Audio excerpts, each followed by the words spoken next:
প্রিয় কৃষিপ্রেমী ভাই ও বন্ধুরা, আশা করছি সকলে ভালো আছেন। আপনারা যারা নিয়মিত আমাদের ভিডিওগুলো দেখেন, আপনাদেরকে শুভেচ্ছা এবং অভিনন্দন। বন্ধুরা, বর্ষার সিজনে মরিচের দামগুলো অনেক বেশি থাকার কারণে আমি এই মরিচগুলো চাষ করেছি।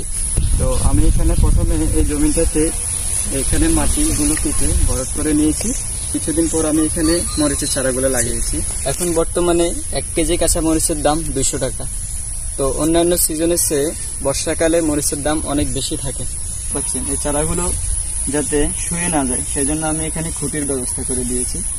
খুঁটির সাথে আবার একটা রশি দিয়ে গাছগুলোকে বেঁধে দিয়েছি, যাতে করে বাতাসের সাহায্যে গাছগুলো পড়ে না যায়। বিশাল বাগানটা আপনারা দেখতে পাচ্ছেন, এই বাগানটা আমার নিজেই করা। আমি নিজেই বাগানের পরিচর্যা করি এবং আপনারা চাইলে আমার মতো করে সবাই এরকম সবজির, মরিচের, সব ধরনের সবজি গাছ আপনারা লাগাতে পারেন।